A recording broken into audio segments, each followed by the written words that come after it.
Hello friends. I am so excited to be with y'all today. I very much appreciate you joining me. If you are new to our channel, welcome to our homestead in the middle of the Ozark Mountains. If you don't know me, my name is Jessie, and if you stick around long enough, I am sure you will meet the rest of our crazy clan. If you've missed any of my previous videos concerning our nursery makeover, I would highly encourage you go check out the last couple of videos. I'll be wrapping that up and it will show you the final reveal very soon. And I have to say it is my favorite project I've ever done. If you want to make sure and catch that, I'd love if you would hit that subscribe button. Don't forget the notification as well and leave a comment below. So I've got a couple of spaces and places in my home that I am not proud of, to say the very least. Like I said before, anytime I had guests, I just pray that they wouldn't ask what was behind those closed doors. A couple of videos ago, we tackled one of those issues, and let's just say that one was small potatoes compared to the upcoming one. With 4 kids, a couple of dogs, a barn cat, and a small farm out back, life can be a bit busy. That said, a handy space or place to throw whatever it is you may have that you don't know exactly what to do with, or you're too tired to put away, is not always the worst thing in the world. Problem is, all that tends to stack up, and then it becomes not so great. If you're like me and you're finding yourself at the latter portion of this discussion, then stick around and let's make some things happen.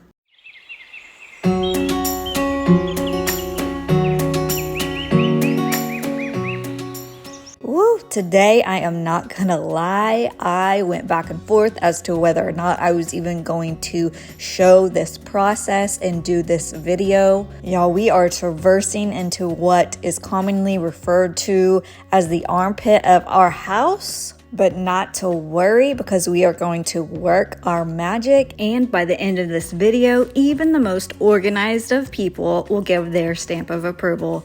I am sure of it. So we're going to begin this process like I begin every organizational process. We are going to dip right in and remove everything that is inside. This is also really important because we are actually going to paint. As I remove each item, I will be separating them into their individual piles. Going back before I actually began this project, I kind of took a step back, analyzed everything that was inside of it, and kind of envisioned what I wanted the space to be. Going back to the piles, I put everything that didn't belong there or had a better place to land. I had to get real with myself and donated things that hadn't been used in a long time that I kept telling myself I would use at a later date and never did. Oh, and the beloved yarn that I had discovered that I knew I had once purchased but somehow was not able to find. And yes, my yarn collection goes on for days and days. So too do the projects I have yet to complete.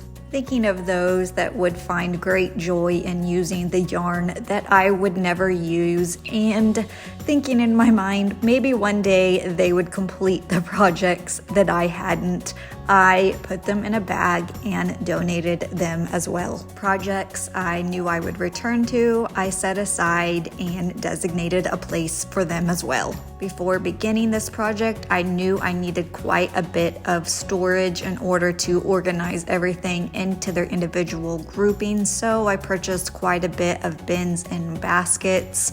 Much of them were from IKEA. Some I found quite useful, others weren't quite the size or the dimensions I had thought they were, but that was my fault for not looking at the dimensions before ordering them. But not to worry, I can always find a use for baskets, no matter their size. I decided to tackle the biggest of issues, and that was my yarn. So I went through all of it, like I said, parted with the yarn I knew I would never use again, and separated the yarn according to their likeness. Y'all, I can't tell you the joy that this process gave me, seeing my yarn divided into their own categories and placed in their own individual spaces.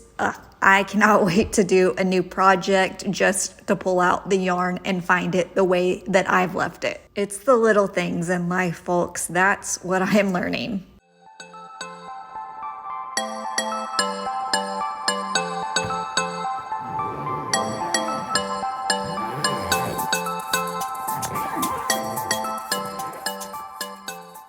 After deciding everything else that would stay in the space, me and my pants that are entirely too long tackled the more tedious items. For instance, if I'm doing a project, anything that involves paint would be in its own section. If I'm looking for a particular kind of paper, paper would have its own basket, and so on. The space was formerly dedicated to the kids' homeschool items, but I recognize that there are better spaces for that. Obviously, it morphed into other things that eventually became completely out of control.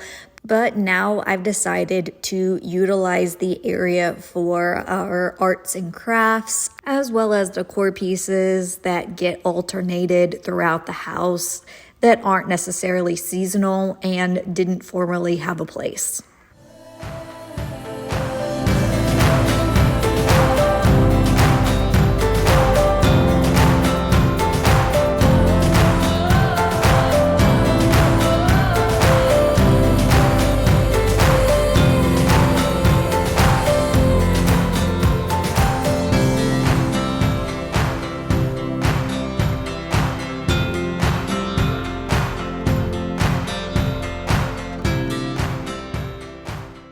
I used to think organizing was somewhat of a dreaded task. Now I'm learning to think of it as a therapeutic process. I've really been trying to focus on making our home as functional as possible and not wasting any of the square footage that we have. If I told you how many times I've attempted to organize the space we are currently working on, I'm not sure you would believe me. Point is, I've attempted 1.2 million organizational techniques and not a single one has worked. So you may be asking, what exactly makes this time any different than the times before? This time around, I'm dedicating the space to a particular purpose. Trying to make such a small area a catch-all for everything just wasn't working.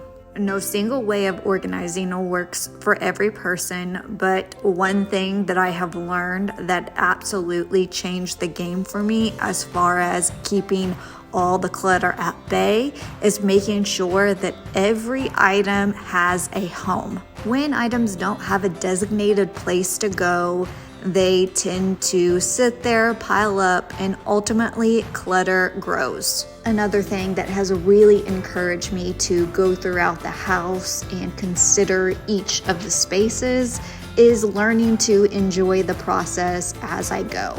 Not every task I tackle is as large as this one, so celebrating the small wins is what it's all about. Being aware that it's okay to take your time and every project you tackle can be freeing. Not every task has to be conquered at once. Every step you take is a step closer towards your goals, and that in and of itself is means for celebration. Circling back to this particular project, after all that would be staying was organized in its rightful category, I capped the day off with a relaxing puzzle and called it good.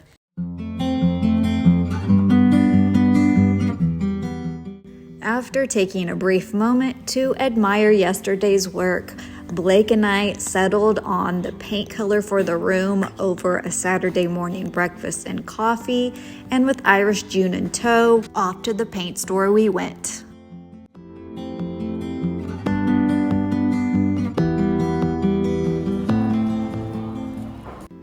I really love getting to the point of a project when the room has been completely emptied out. This really allows you to get a feel of the actual space itself without being hindered by anything on top of it or within it. I don't know what it is about a completely empty room that really excites me. It's almost like it's a blank canvas waiting for your creativity to be unleashed.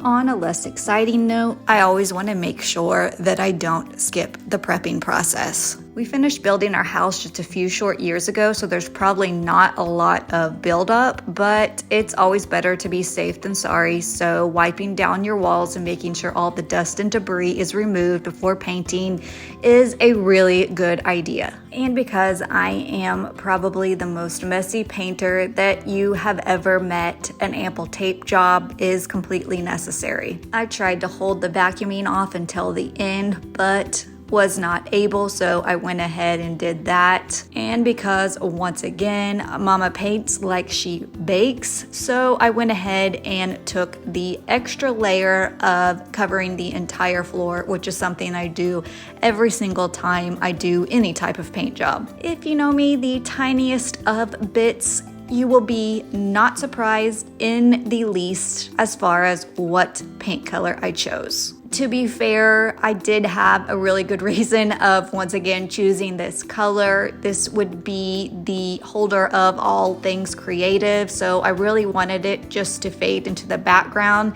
and be a backdrop to everything that it possessed.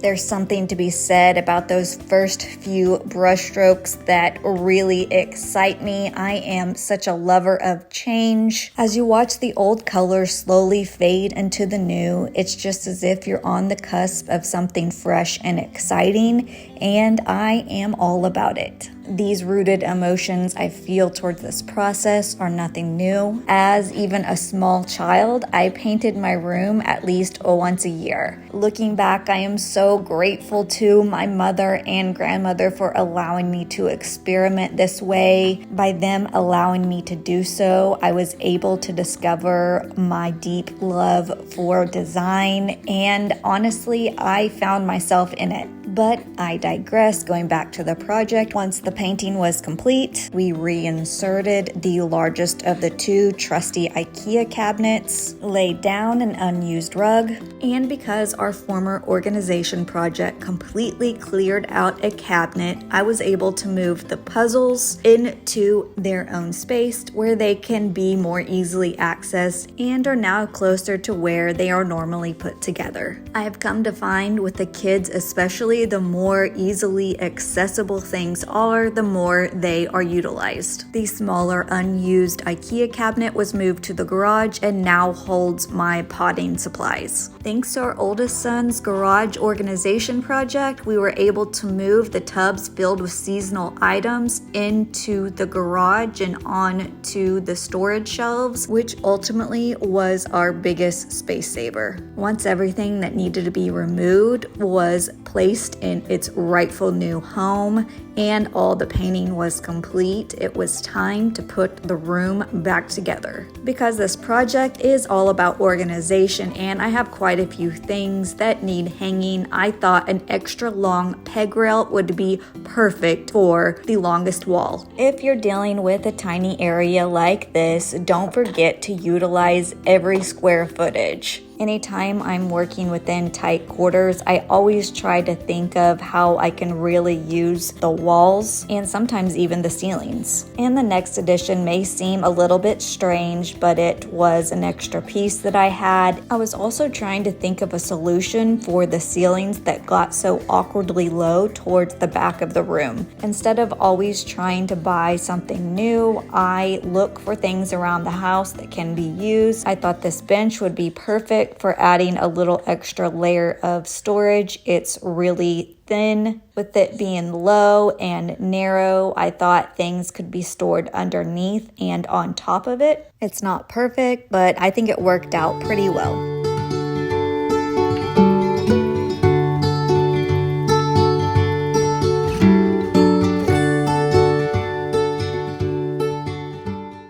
These baskets are one of my favorite space savers that you can purchase along with the IKEA shelves. They are extremely versatile and great for items that you reach for regularly.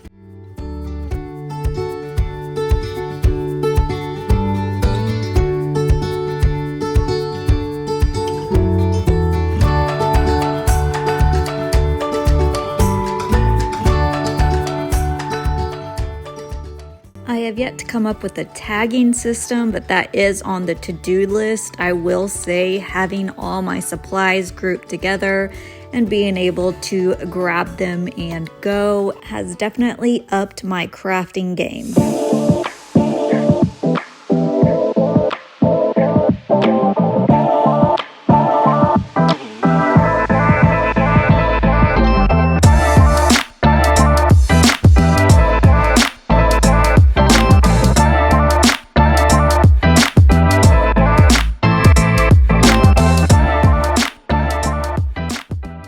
After all my crafting gadgets and gizmos were stocked away, next on the agenda was organizing my decor items that aren't currently in use.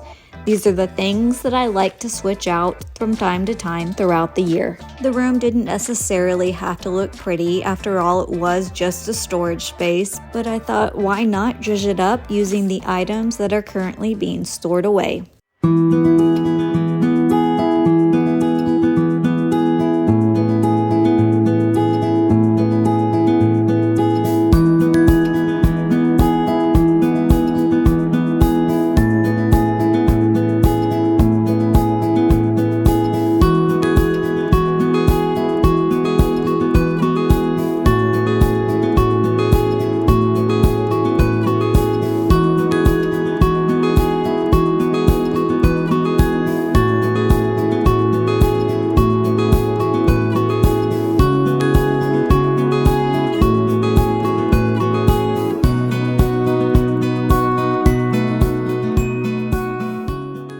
I created categories for all my decor pieces and grouped them together based on that. Whenever I get the urge to decorate or redecorate, finding something I'm looking for does not entail a frantic search. On top of that, crafting projects will no longer involve risking life and limb. I'm not quite sure about you, but I'd chalk that up to a win in and of itself.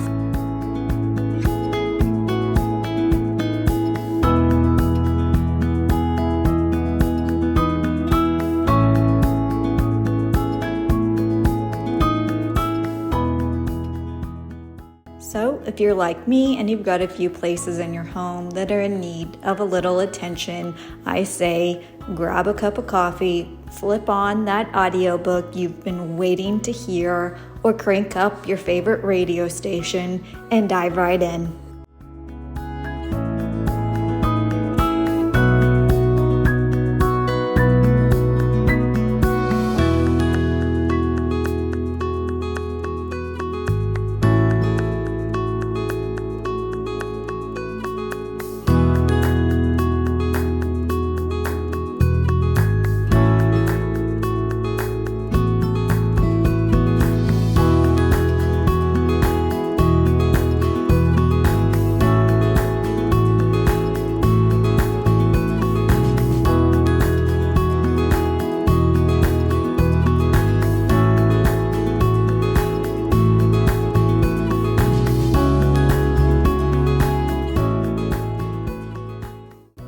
Say in order to recognize how much progress you've made, the awareness of where you came from is required. And with that notion in mind, let's take a quick look back to what this room looked like before.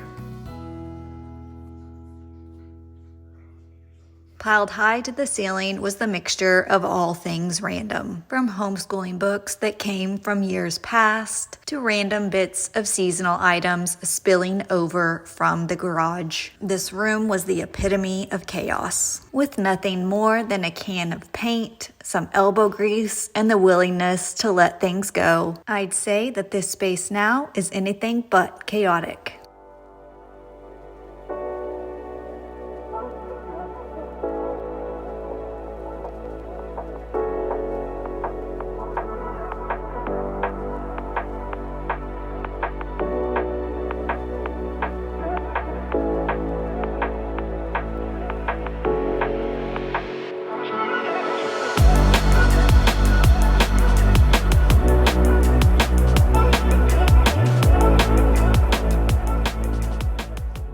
Well, friends, I hope you'll take with you a bit of encouragement, or at the very least, you found some entertainment. As always, I so appreciate you joining me on this journey. I hope you'll do the same on our next adventures to come. We've already got so many exciting things in motion. If you enjoyed our time together, I'd greatly appreciate a like, and to make sure you don't miss any of our upcoming videos, subscribe to our channel and have that notification hit. I can't wait till the next time we meet again. We will surely see you soon. We'll see you next time.